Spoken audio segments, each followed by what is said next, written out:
네, 오밤중 뉴스 함께하고 계십니다. 자, 이 두 번째 주제는 오늘 열린 이화영 국민참여재판 소식입니다. 자, 오늘 이 국민참여재판, 이화영 전 경기도 평화부지사의 국민참여재판 5일차입니다. 오늘부터가 사실 본론이라고 해도 과언이 아닙니다. 이번 재판은 쟁점이 세 가지입니다. 첫 번째, 정치자금법. 그러니까 쌍방울이 이재명 당시 경기도지사에게 8천만 원 정도 정치자금을 후원을 합니다. 근데 1인당 후원액 최대액이 500만 원이니까 여러 명으로 나눠서 이 돈을 냈겠죠. 이것이 불법이다. 아니, 불법은 불법인데 사실 이 쪼개기 후원은 돈 보낸 사람이 불법인 거죠. 근데 검찰은 이 쪼개기 후원이 이재명, 이화영 그리고 김성태 이 세 사람의 서로 공범 관계, 서로 짜고 돈을 주고 받은 것이다. 뭐 이렇게 몰고 가고 있습니다. 가려고 했어. 그래서 이재명 대통령도 당시 기소까지 하려고 했는데 여러 가지 여건상 결국엔 실패한 거죠. 이화영 부지사 사건이 여기서 만약에 이 정치자금법에서 유죄가 되면은 향후 이재명 대통령이 퇴임하고 난 다음에 적지 않은 문제가 생길 수도 있습니다. 아무튼 이재명 대통령도 이 문제를 조금 지적을 하기도 하셨죠. 자, 이게 정치자금법이 하나 있고요. 또 한 가지가 이른바 직권남용 부분입니다. 당시 이화영 부지사는 북한에 금속 묘목을 보냅니다. 근데 이 금속 묘목이 북한을 위한 일종의 뇌물성 선물이었다. 이게 지금 검찰의 주장이에요. 금속은 조경용이나 관상용으로 쓰는 것이지 이게 뭐 소위 말하는 수해 복구용이나 환경 복원용 이렇게 쓰지 않는다. 이게 검찰의 주장입니다. 근데 이 부분에 대해서 이화영 부지사는 금속도 환경 복구용, 산림 복원용으로 쓰이고 있다는 점을 분명히 얘기합니다. 아무튼 이런 얘기들 현재 공방이에요. 그러니까 검찰은 뭐냐면 산림 복원용이 아니라 정원수 관상용으로 쓰는 나무를 북한에 보냈으니 이게 직권남용이다라는 거예요. 그래서 저는 이게 이해가 안 갑니다. 북한에 보낸 나무가요 80cm짜리거든요. 요만한 거. 이게 정원수면 어떻고 뭐 관상용이면 어때? 이게 진짜 정원수나 관상용으로 역할을 하려면 10년은 더 키워야 될 텐데.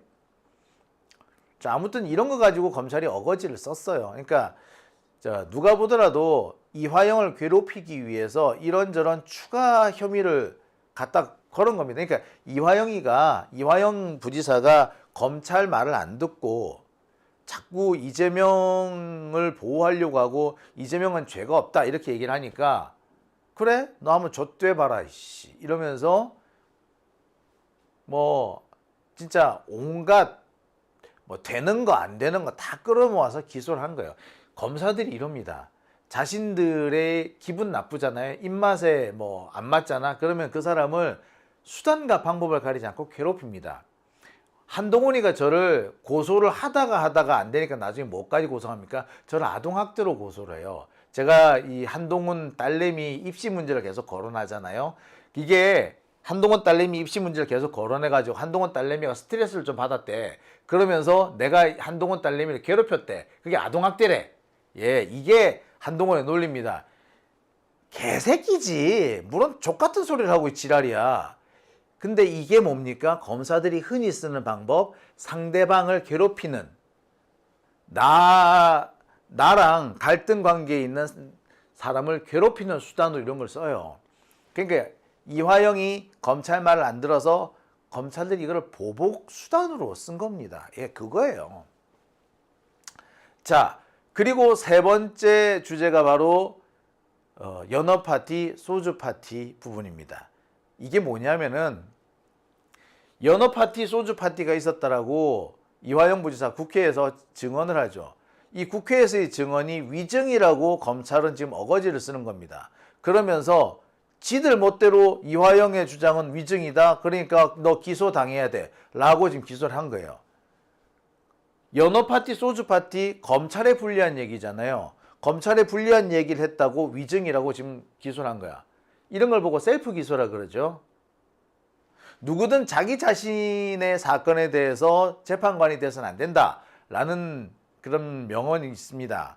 근데 연어 파티, 소주 파티는 검찰에 대한 사건이잖아. 근데 검찰이 그걸 자기 사건에 대해서 기소를 한다고? 뭐 이런 개새끼들이 다 있어. 최소한의 원칙도, 그러니까 검사들은 원칙이라는 게 없어. 원칙이라는 게. 지들 하고 싶으면 하는 거예요. 자, 이런 자들한테 수사권을 준다는 게 말이 되겠습니까?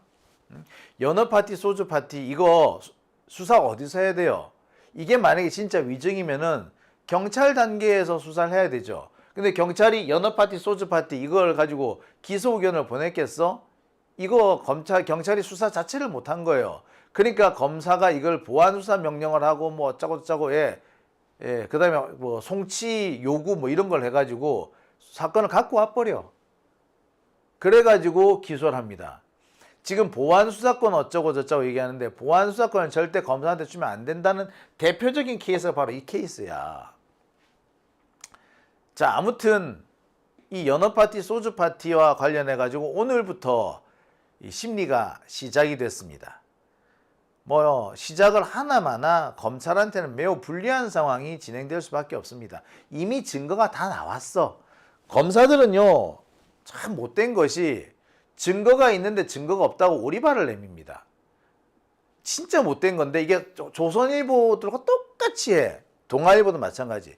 자, 이번에 이 교도관이 그렇게 얘기를 하죠. 얼굴이 벌게서 들어온 적이 있다라고. 이화영 혹은 김성태 이런 사람들이 검찰청 갔다가 들어올 때 얼굴이 벌게서 들어온 적이 있다. 그리고 오늘 술 마셨다. 뭐 이런 얘기를 한 적이 있다. 그거를 교도관들이 직접 얘기를 하잖아요. 그런데 검찰은 뭐라 그럽니까? 술 마셨다는 증언이 없다. 라고 오리발을 내밉니다. 아니 없기는 왜 없어? 있잖아. 이건 검찰의 전형적인 못된 버르장머리 중에 하나입니다. 자신들한테 불리한 증거가 있으면 있는데도 없다고 우겨버리는 거야. 그러면은 이 배심원 같은 이런 재판, 국민참여재판에서는 배심원들이 헷갈릴 수가 있어요. 있다 없다, 증거가 있다 없다까지 다 판단을 해야 되는 거니까. 검사들이 아주 졸렬하고 저열하고 교활한 수법인 거죠. 자, 또 하나가 있습니다. 바로 프레임 전환입니다. 검찰은요, 이 연어회 소주 파티 사건과 관련해 가지고 자신들한테 유리한 상황이 생기도록 프레임을 살짝 뒤집어 놔요. 이게 지금 오늘 나왔습니다. 그러니까 검찰은 자신들이 불리한 상황에서 늘 쓰던 수법을 또 쓰는 거지. 이화영 부지사 국민참여재판 수원지법 형사 11부 관할로 진행됩니다. 오늘로 5일차입니다. 1일차는 정치자금법 사건에 대해서 다루죠. 쌍방울 후원금 쪼개기 부분이에요. 2일차는 역시 정치자금법 사건인데 김성태, 방용철, 이강일 의원 등이 증인으로 나섭니다. 3일차는 직권남용 혐의, 아까 말씀드렸죠. 이 묘목, 밀가루, 북한에 보낸 묘목과 밀가루, 이게 직권남용이래. 북한에 준 뇌물이래. 이게 지금 검사들의 주장인데 이게 6월 10일과 6월 11일 이틀에 걸쳐서 논의가 진행됩니다. 신명섭 전 경기도 국장이나 산림청 공무원 등이 증인으로 나서서 웬만한 얘기는 다 해요. 검찰의 주장 대부분 여기서 다 작살이 납니다. 그리고 오늘이 5일차인데 오늘은 국회 위증 혐의, 이화영 부지사가 국회에 가가지고 검사들이 연어 파티, 소주 파티 뭐 이런 걸 했습니다 라고 폭로한 거, 이걸 문제 삼아 가지고 검사들이 지들한테 불리한 얘기를 국회에서 이화영이 했다고 위증으로 기소를 해요. 지들의 불리한 점, 지들의 잘못을 폭로했다라는 이유로 폭로가 위증이다. 지들 멋대로 딱 규정을 지어놓고서는 이걸 기소를 해버린 겁니다. 셀프 기소죠. 제가 앞서서도 말씀드렸습니다. 누구든 자기 자신의 사건에 대해서 재판관이 될 수 없다. 근데 검사는 왜 자기 자신의 재판에 대해서, 사건에 대해서 검사가 될 수가 있죠? 이 잡놈의 새끼들. 예. 검사는 이래서 개새끼들이란 거야. 기본이라는 게 없어. 적어도 정의라는 것도 없고요. 합리도 없고요. 부끄러운 줄도 몰라. 하나같이 똑같아. 그래서 검사들한테는 수사권을 주면 안 된다는 겁니다. 자, 이화영 위증? 자, 국회에서 한 증언이 위증이다? 근데 그 증언이 검찰이 지금 위증이라고 말하고 있는 그거는 검찰에 대한 얘기였어. 검찰의 치부를 폭로한 거였어. 검찰 입장에서는 무조건 다 위증이라고 어거지에 쓸 수밖에 없지. 그런데 어거지에서 끝나는 게 아니라 기소까지 해버려. 와, 진짜, 아니 이게 가능합니까? 이게 소위 말하는 이해 충돌 아닙니까? 이해 충돌을 버젓이 검찰은 저지르고 있네. 이 쌍놈의 새끼들이 아가리를 확 그냥, 아니 손가락을 다 불라뻐야 돼. 이거를 검사가 수사도 하고 기소도 합니다. 수사도 하고 기소도 해. 이런 새끼들한테 수사권을 주자고요? 참. 아이고 참. 자, 이화영 부지사는 2024년 10월에 국회에 나와가지고 당시 검찰의 비리, 특히 연어파티, 소주파티를 폭로합니다. 그러니까 국힘당이 이 이화영 부지사를 고발을 하죠. 원래 국회에서 한 증언이 위증인 경우에는 국회에 고발이 있어야 됩니다. 그런데 국회에 고발은 없었고 이 국힘당에 그냥 일방적인 고발만 있었는데 이걸 근거로 해서 검찰은 이걸 기소를 한 겁니다. 솔직히 말하자면 국회에 고발이 있어야 기소가 가능한데 국회에 고발이 없었기 때문에 이 사건은 국회 위증 사건이 아니라 이거는 공소 기각되는 사건이 맞아요. 국회에서 위증이라고 판단을 안 했고, 아니 위증이면 국회가 고발을 해야지. 근데 국회가 고발 안 했잖아. 그랬으면 이거를 기소를 못하는 사건입니다. 근데 검찰은 국회에 고발이 없는데 버젓이 기소를 했어. 이건 공소 기각감이에요. 애시당초에. 공소 제기 자체가 안 되는 겁니다. 자, 아무튼 이렇게 해가지고 이 사건이 시작이 된 겁니다. 자, 그래서 이것이 이번 사건, 이번 국민참여재판의 실질적인 본론입니다.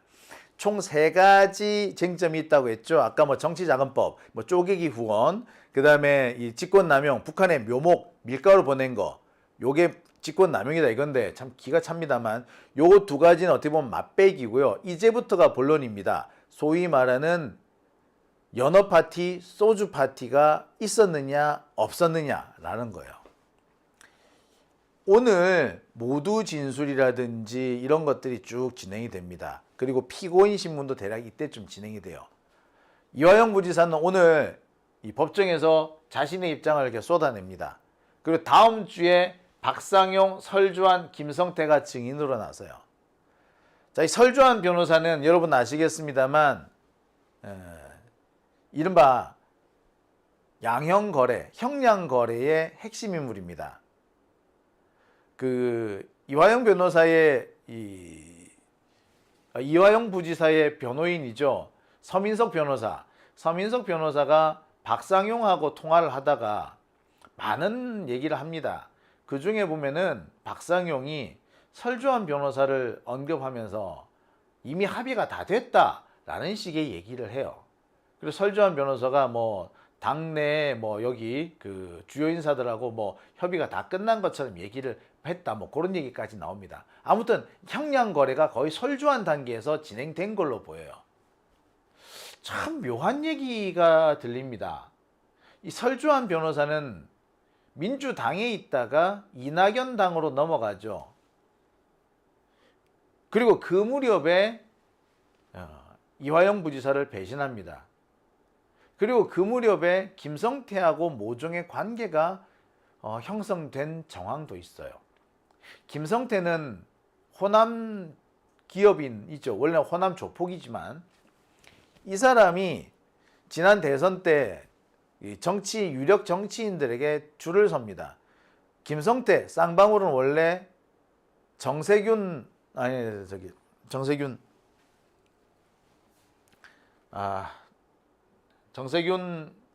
그렇죠. 정세균이구나. 예. 정세균 그 총리한테 줄을 서요. 정세균 총리.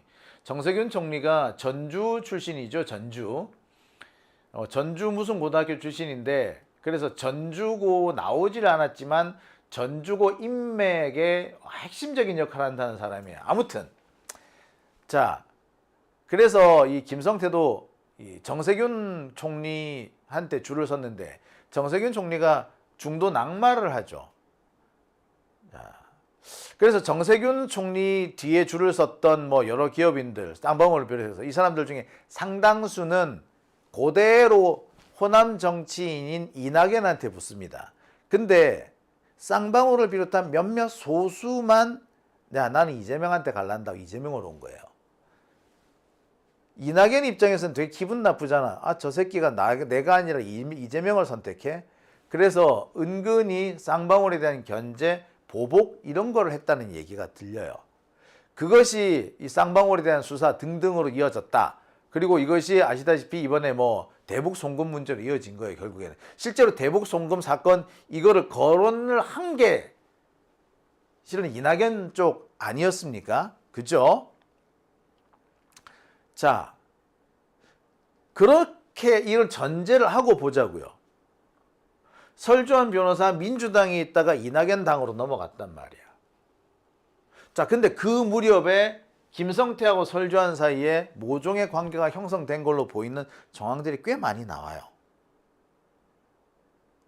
자, 그렇다면 김성태는, 그러니까 당시 그때만 해도 윤석열이 당선됐을 때니까 그때라도 이재명을 버리고 이낙연으로 갈아타야 될 필요가 있었고, 그 이낙연으로 갈아탈 때 설주환 이런 사람을 통하면은 이게 뭔가 뭐 끈덕지가 생기지 않겠나 이렇게 볼 여지도 있죠. 예. 그래서 그 모종의 관계가 형성되지 않았느냐 이렇게 볼 수도 있습니다. 자, 아무튼 이런 관계가 있었어요. 자, 아무튼 이제부터 본론이 시작됐습니다. 이화영 국민참여재판의 진짜 본론이죠. 오늘 이화영 부지사가 직접 법정에서 발언을 합니다. 국회와 법무부가 이번 사건, 그러니까 소주파티, 연어파티 조사를 했다. 서울고검으로부터도 장기간 조사를 받았다. 법무부와 서울고검은 연어파티, 소주파티가 있었다는 결론을 내렸다. 그런데 이거를 또 검찰이 부인하고 있다. 그럼 도대체 판단은 어떻게 되느냐? 자, 여기서 좀 짚고 넘어갈 게 있습니다. 서울고검에서 연어파티, 소주파티가 있었다고 판단을 내렸어. 법무부에서도 그런 판단이 나왔어. 근데 왜 수원지검은 여전히 상급기관인 서울고검이나 법무부에서 내린 판단을 여전히 계속 끌고 가는 거죠? 얘네들은 위아래도 없어? 수원지검은 위아래도 없어? 윗선에서 결론을 내렸다고, 박상용이가 소주파티, 연어파티 했다고. 그런데 왜 수원지검은 아니라고 우기죠? 오히려 이화영을 죽이려고 들죠?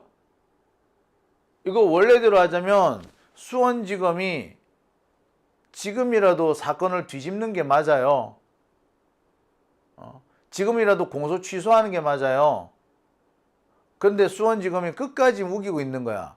그런데 이거 왜 정성호 장관은 이 검사들을 가만히 놔둡니까? 법무부가 조사 결과를 냈는데 그 조사 결과를 무시하고 있는 검사들, 그것들이 걔들은 뭐 위아래도 없어? 걔들은 법무부 소속 검사들 아니야? 근데 왜 이 법무부 소속의 검사들이 왜 법무부의 말을 안 듣고 법무부와 정면으로 배치되는 주장을 하고 있는 거죠? 에? 뭐 법무부는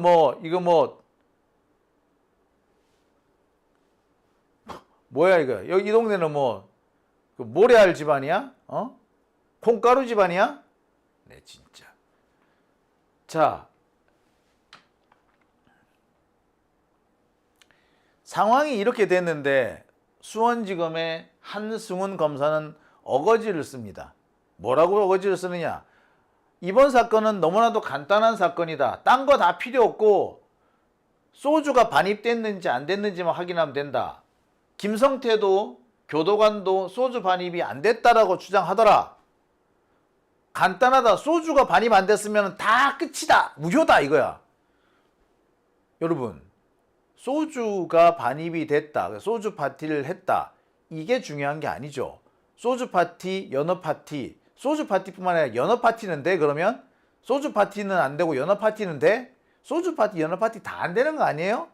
그리고 소주 파티, 연어 파티 그게 왜 문제가 됩니까? 문제가 되는 것은 그것을 통해 가지고 형량 거래를 하고 가짜 조작된 진술을 하라는 회유와 협박이 있었기 때문이잖아.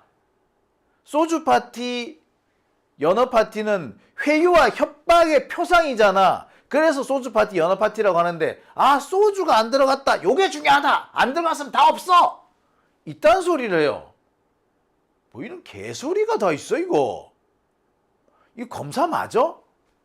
미친 새끼 아니야 이거? 함이 또라이 새끼 아니야 이거. 네 진짜. 저는 이해가 안 돼요. 마치 그거지. 야, 결혼할 때 거시기만 갖고 가면 돼. 장가갈 때 거시기만 갖고 가면 돼. 거시기가 제일 중요해. 근데 진짜 거시기만 갖고 가면 돼? 안 되죠. 사람 몸이 가야 되는 거 아닙니까? 그죠? 사람 몸이 가는 게 제일 중요한 거고, 거시기를 꼭 갖고 가야 돼. 이러면 뭡니까? 첫날 밤 얘기를 하는 거잖아요. 결혼해서 제일 중요한 게 첫날 밤이다. 뭐 이런 거잖아요. 그게 취지잖아. 그게 취지. 근데 진짜 거시기만 덜렁 갖고 가면 돼? 근데 이 새끼가 딱 그런 식의 얘기는 거 아니야. 결혼을 할 때 제일 중요한 거는 뭐 불알 두 쪽이면 된다더라. 진짜 불알 두 쪽만 갖고 갈 놈이야. 몸뚱이는 다 놔두고. 딱 이 새끼 그 소리 하는 거 아니에요? 이게 검사야? 병신 새끼야? 자, 이게 뭐냐? 이런 식의 주장을 보고 프레임 전환이라 그럽니다. 진짜 중요한 거는 회유와 협박이 있었느냐 없었느냐인데 이거를 소주라는 걸로 싹 바꿔놓은 거지. 그럴싸해 보이지만 완전 왜곡인 거죠. 근데 이걸 검사들이 흔히 하는 수법이에요. 검사들이 늘 써요. 제일 잘했던 놈이 누구? 한동훈이라고. 이름도 한승훈이네. 한동훈, 한승훈 뭐야? 뭐 친인척이야? 쌍놈의 새끼 진짜 확 그냥. 예, 이런 겁니다. 자, 그런데요. 참 어처구니 없는 게 실제로 술이 반입이 됐다라는 거는 이미 확인이 됐죠. 박상용이 교도관한테 얘기합니다. 내가 음식을 주겠다는데 뭔 상관이 있어? 이런 진술이 이미 나왔어요. 실제로 비싼 도시락이 들어갔다라는 얘기도 있었고요. 실제로 여양부지사가 당시 교도관한테 저 오늘 술 한잔 했어요 라고 하기도 했고 얼굴이 벌개져서 나왔다는 얘기도 있어요. 있어. 없지 않아요. 직접적으로 거론을 못했을 뿐 실제로 얘기를 들었다는 사람들은 많아. 그런데 이거를 가지고 술 냄새를 못 맡았다지 않냐. 소주 한 잔 마시면 술 냄새 안 날 수도 있거든. 저 같은 경우는요, 소주 석 잔을 마셔도 술 냄새가 안 나기도 합니다.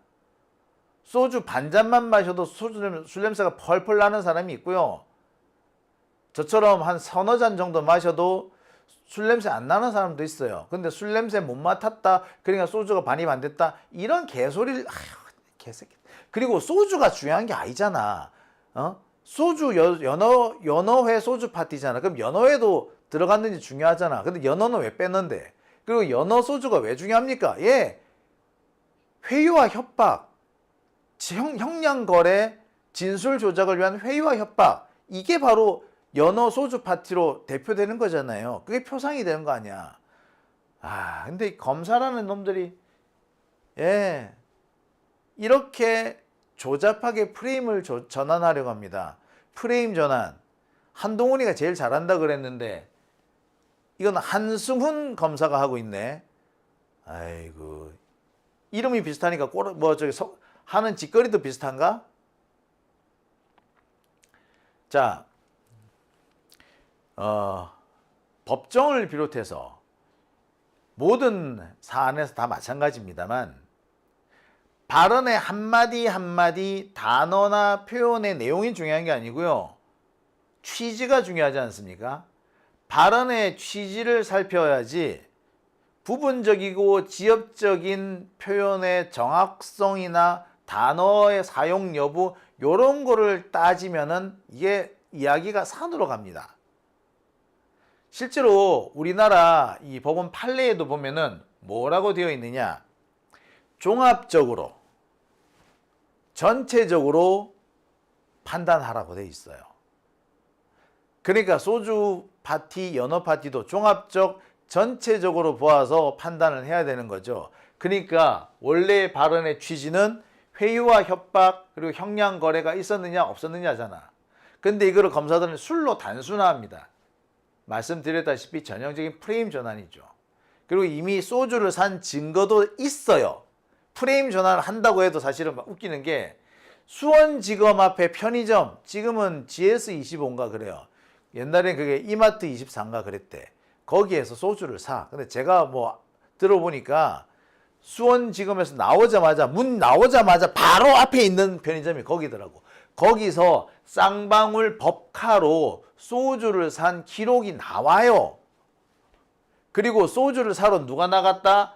박상웅이라는 쌍방울 직원이 나가는데 얘가 나갔다가 들어왔다가 하는 검찰청 출입 기록까지 다 있어요. 그럼 게임 끝났잖아. 소주 샀다고. 지금 뭐만 확인이 안 됐냐면 연어를 어디서 누구 돈으로 샀는지 누구 카드로 샀는지 그게 확인이 안 됐고 오히려 소주는 확인이 됐어. 그러니까 지금 검찰은 자기들 딴에는 프레임 전환을 하려고요. 프레임 전환을 하려고 딱 했는데 프레임 전환을 잘못한 거지. 소주는 산 증거가 나왔어요. 법인카드 사용액이 딱 나왔다고. 근데 아니긴 뭐가 아니야. 참.